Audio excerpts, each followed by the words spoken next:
Per ginkluotųjų pajėgų kontekstą. Tai čia yra kompleksas. Visą tai reikia labai aiškiai suvokti, kai kalbam apie fortifikacijas, apie kontrmobilumą.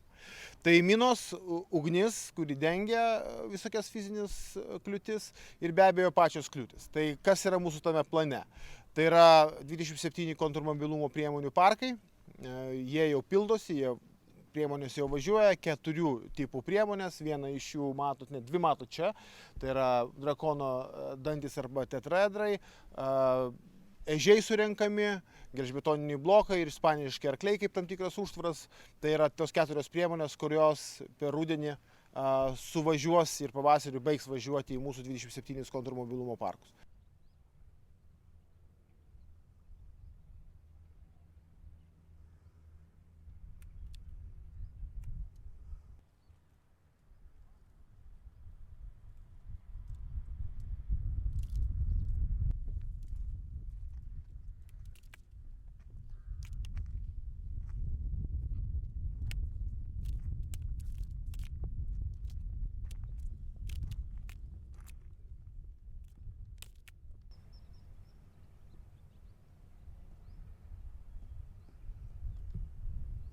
Tai nebus tik, kad šitos vietos yra įrengamos, tai po truputį nuosekliai mes judėsim su tokiais sprendiniais tose vietose, kur reikia, ypač telkiant dėmesį į tam tikrus tiltus, į būtent tokias vietas, kuris gali būti panaudotos sunkiosios technikos judėjimui.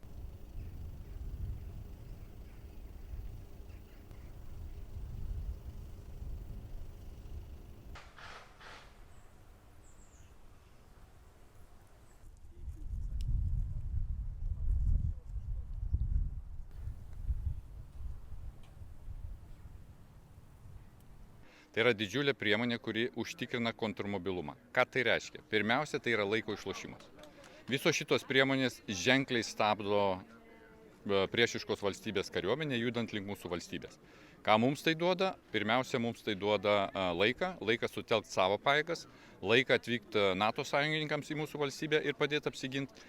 Ir korekcijų mes didelių mums iš tikrųjų nereikia daryti, nes tai, ką jūs dabar matot, kaip ir minėjau anksčiau, yra integrali dalis visos gynybos plano.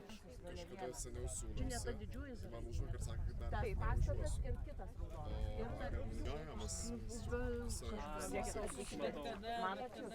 Tai pasakykit, kad Luksas atvažiuos ir jos nulydės tas mašinas.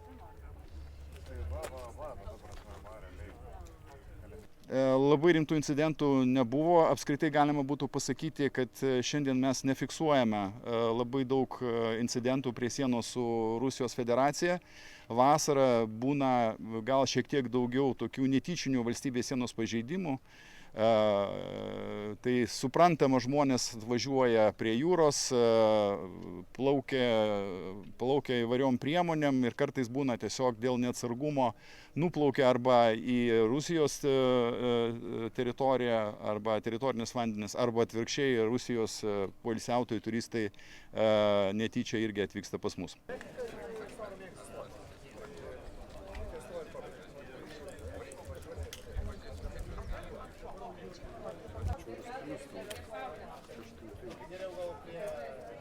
Mes savo dar norėtume tenai nueiti.